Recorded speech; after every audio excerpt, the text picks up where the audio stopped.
Hey guys, in this video, I want to talk about what really causes gallstones. Okay, there's a myth out there that a high-fat diet will cause gallstones.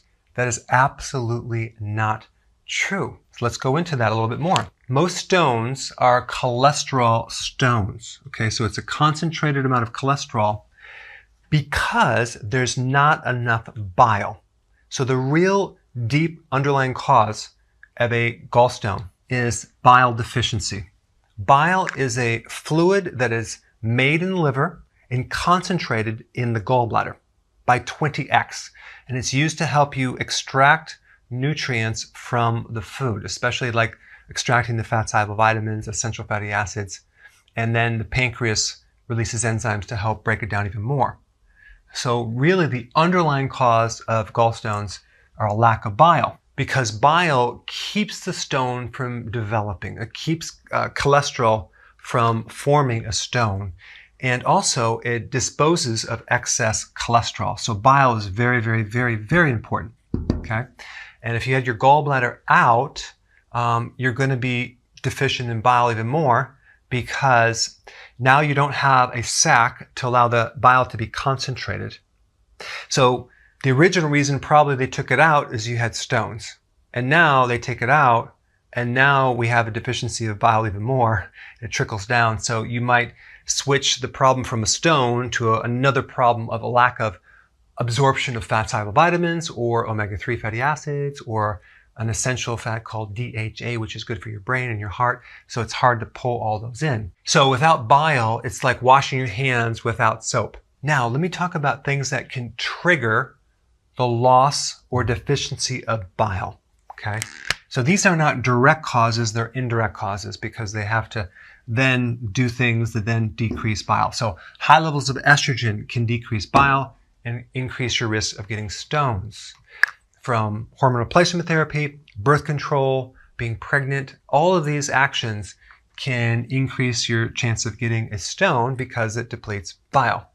And by the way, the symptoms of low bile would be bloating, indigestion, gas, constipation because bile acts as a lubricant, also right shoulder pain, headaches on the right side, pain in the upper trap on the right side, pain in the scapula on the right side, anything on the right side, because it can swell up and be congested and cause a triggering of a nerve that goes right up into this side of your body.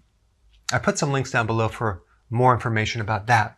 High levels of cortisol can also deplete your bile. Cortisol is a stress hormone, so stress can increase your risk of stones because it decreases bile. And that can also include medication type cortisol like prednisone, for example, because one of the side effects is it increases your chance of getting a stone.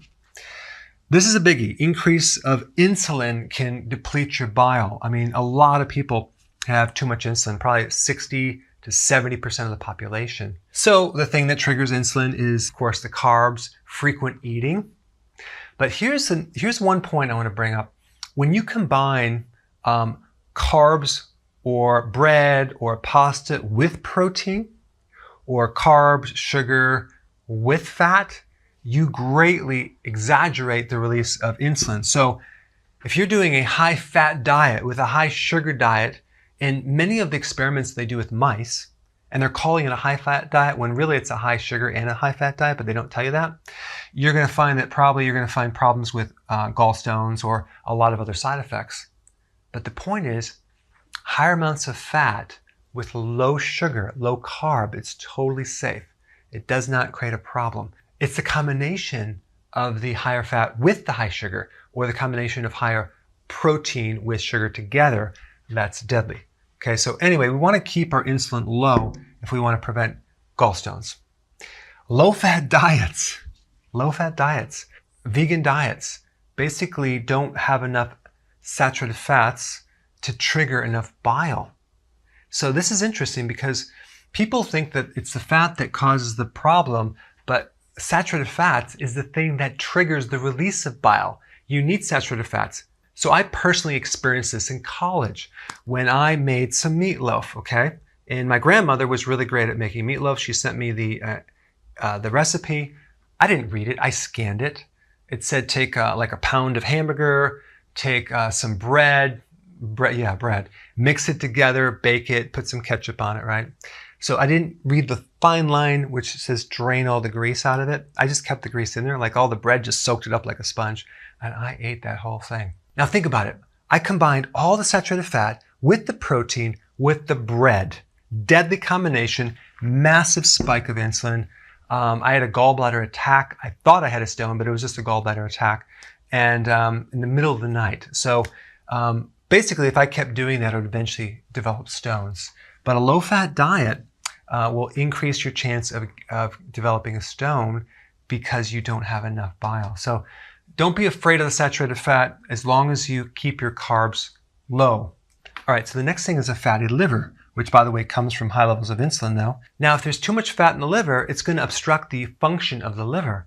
And to that degree, you're not going to be able to make bile because bile is made by the liver cells. So if half of it is fatty, that means you get half of the production of bile.